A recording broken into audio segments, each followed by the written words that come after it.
The air hung heavy, heavy with fear, heavy with despair. Nigeria, once a land of promise, now groaned under the weight of corruption. Politicians, fattened by stolen dreams, ruled with iron fists. Their greed knew no bounds. Schools crumbled, hospitals lacked medicine. The people starved, their pleas for help swallowed by the deafening silence of indifference.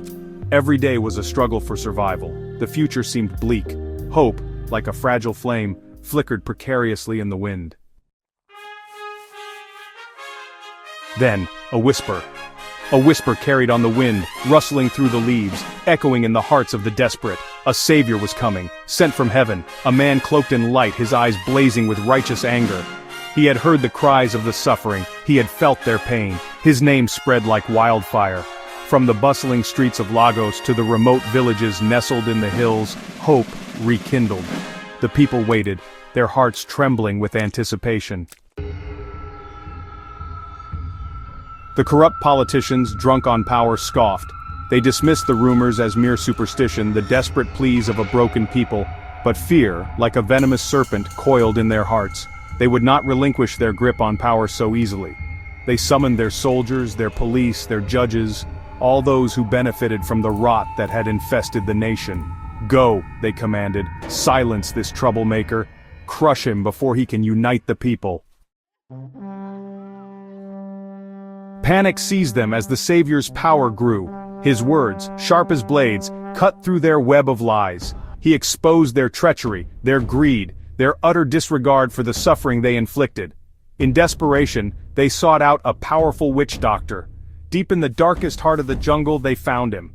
A pact was made, a life for a life, a curse was woven, potent and deadly. This, they believed, would be the end of the Savior.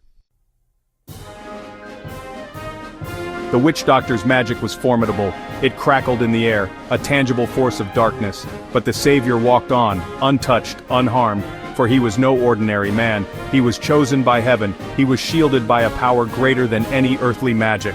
The corrupt watched in disbelief, their faces, once smug and confident, now contorted with fear, their spells, their weapons, their power, all useless against the divine. The Savior moved through the land like a mighty storm, sweeping away corruption and injustice. He confronted the corrupt, his voice booming with the fury of 1,000 thunderstorms. He exposed their lies, their deceit, their betrayal of the people they had sworn to serve. He spoke of unity, of hope, of a future where every Nigerian could hold their head high. And the people listened. They rose up, their fear replaced by a righteous anger. They joined the Savior, their voices uniting in a deafening roar that shook the very foundations of the corrupt regime. The soldiers, witnessing the Savior's unwavering resolve and the people's unwavering support, lowered their weapons. They too had mothers, brothers, sisters, suffering under the yoke of oppression. They too yearned for a better Nigeria. One by one, the corrupt officials were apprehended.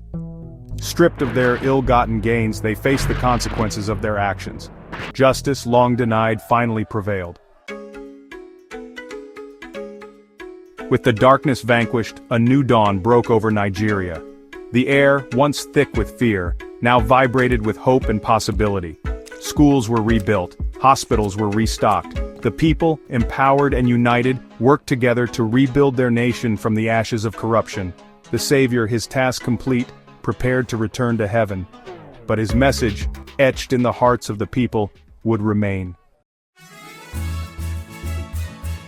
From every corner of the land, songs of thanksgiving rose to heaven. In churches, in mosques, in homes, the people gathered, their voices united in gratitude to the Almighty. They thanked God for sending them a Savior. They thanked Him for delivering them from the clutches of evil. They thanked Him for giving them a second chance to build a brighter future. Nigeria, once lost in the darkness, had found its way back to the light, and the spirit of the Savior, the spirit of hope, of unity, of love, would forever guide their path.